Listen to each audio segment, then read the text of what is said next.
కనీసమైన 12 నుంచి 15 సంవత్సరాల పాము ఇది. మాక్సిమం పాము 25 సంవత్సరాలు బతుకుతుంది. అయితే మనకు మన తెలంగాణలో 15 నుంచి 18 రకాల పాములు మనకు తెలియదు. పాముల మీద చాలా అపోహలు ఉన్నాయి. అంటే ఏ పాము ఏంటి ఏం కథ తెలియదు. మనకి ఏ పాము కనబట్టే కొట్టి చంపేస్తాం, ఎందుకంటే భయానికి. ఇప్పుడు మనం అందరం ఇంచుమించు వ్యవసాయం చేస్తుంటాం, బయలుకాడికి వెళ్తాం. కాబట్టి ఈ పాముల గురించి ఖచ్చితంగా తెలుసుకోవాల్సిన అవసరం ఎంతైనా ఉంది. సినిమాలలో చూపిస్తారు, పాము పగబడుతుంది, సగం కొట్టి ఇసిపెడితే పగబడుతుంది అంటారు. అవన్నీ నమ్మొద్దు, తప్పది. పాముకు మనిషిని గాని పశువుని గాని గుర్తుపట్టే శక్తి ఉండదు. తొందరగా ఆల్మర్చిపోతుంది, పగబట్టడానికి ఉండదు. అయితే ఈ 18 రకాల పాములలో కేవలం 3 పాములకే విషం ఉంటుంది. 3 పాములకు విషం ఉంటుంది. ఆ 3 పాములలో ఇదొకటి. ఇది మనకు తెలుసు, నాగుంపాము, కోబ్రా అంటారు. ఇది మన బయల కాడ పొలాల కాడ బాగా తిరుగుతుంది.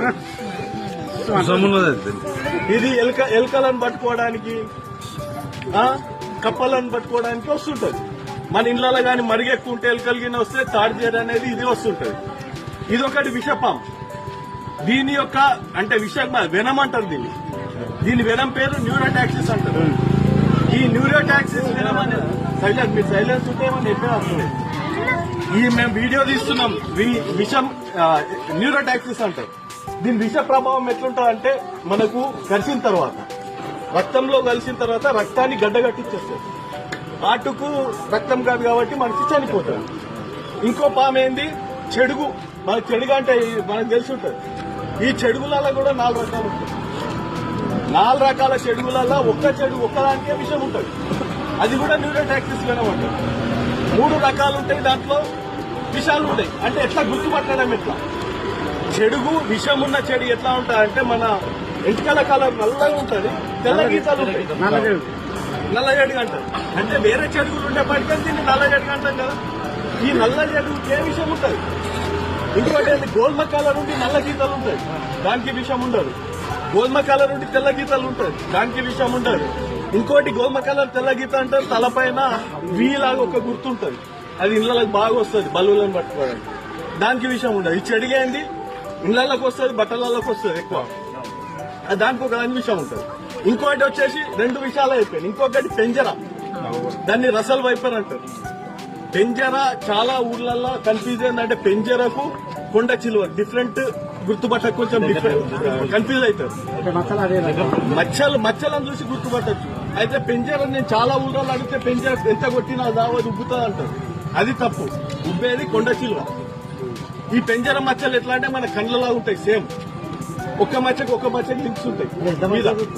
ఒక 5 ఫీట్ల పొడుగు ఉంటుంది, ఇంతలా ఉంటుంది పెంజర, ఎక్కువ పెరగదు. కొండ చిలువ అనేదేమో దానికి విషం ఉండదు. కొండ చిలువ లావ్ అవుతుంది, చాలా పొడుగు పెరుగుతుంది, కొట్టినా లావదు, ఉబ్బుతుంటది. అదేంటంటే అడవిలో మేక పిల్లలు గాని ఇంకా కుందేలను గాని పట్టుకొని మింగేస్తారు, అది కొండ చిలువ అంటారు. ఈ 3 పాములకే విషాలు అంటారు. ఇంకా వేరే పాములకి వీటికి ఉండవు విషాలు. చాలా మందికి చెట్టిరిక పాముకుంటుంది అంటారు. చెట్టిరిక పాముకి ఎప్పుడు ఉండదు. నన్ను ఘర్షించి చాలా సార్ చెట్టిరిక పాముకుంటే ఏ పాముకుండదు, విషం ఉంటుంది. కానీ మనిషికి ఎఫెక్ట్ అయ్యేటంత ఏమి ఇంత కూడా ఎఫెక్ట్ అయ్యే విషయం లేదు ఉండదు. తాడిజేరి ఉంటుంది, తాడిజేరి చాలా మంది చంపేస్తారు.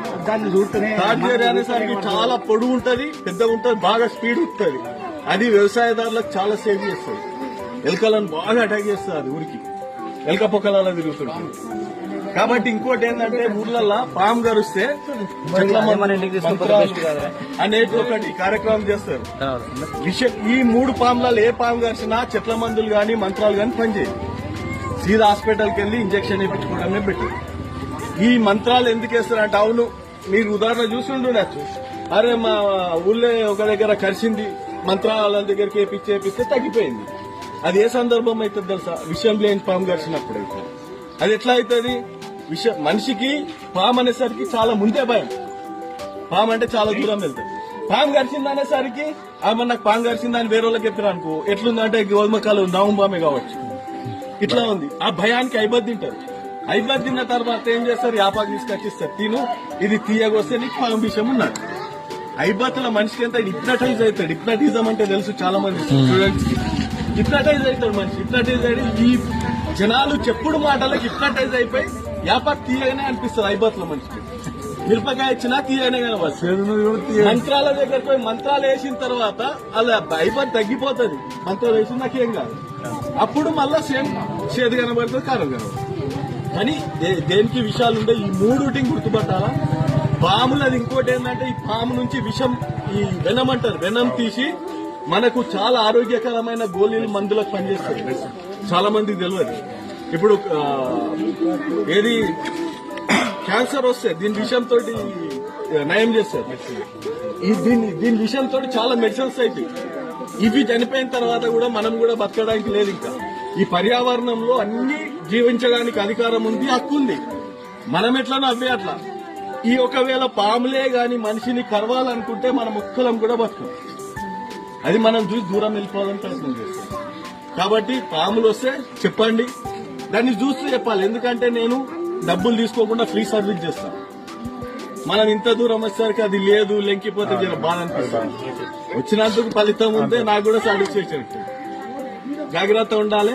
ఇళ్లల్లా మరుగు కాకుండా ఉంచుకోవాలి. ఏకన్నా బయల కాడికి వెళ్ళేటప్పుడు ఎవరికి బూట్లు వేసుకోకపోతే మంచిది. బూట్లు చెప్పులు, చేతుల కర్ర ఉండాలి. శబ్దం చేసుకుంటా పోవాలి. శబ్దానికి పాముంటే వెళ్ళిపోతుంది. మనం ఫస్ట్ రక్షణ, మన సేఫ్టీ మనం ఆలోచించిన తర్వాత దమన పాము కాటు జరిగింది మనకు తెలుసు. సీదా కామారెడ్డి జీవన హాస్పిటల్ అన్నా గవర్నమెంట్ హాస్పిటల్ అన్నా యాంటీవేన్ అని చెప్పుకోవాలి. మంత్రాలు తంత్రాలను టైం లేట్ చేస్తే మనిషి పైకి ఇవ్వడం ఖాయం. ఇవన్నీ ఏముండవు. చాలా మంది చెప్తారు ముళ్ళేసుకోవాలి అది అని. నేను చెప్పిన కదా 15 రకాల పాముల విషయాలు ఉంటాయి. ఎవరితోటి ప్రాబ్లం అవుతుంది కాబట్టి ముళ్ళేసుకున్నా తగ్గుతుంది. విషం గడిచిన పాము ముళ్ళేసుకున్నా తగ్గదు. కాబట్టి జాగ్రత్త ఉండాలి. మన సేఫ్టీ మనం ఉండాలి. మనలాగా జీవించే అధికారం వీటికి ఉంది కాబట్టి వీటికి కూడా రక్షించాలి. అందరికీ నమస్తే. పాము చెప్పినందుకు, చంపకుండా వచ్చినందుకు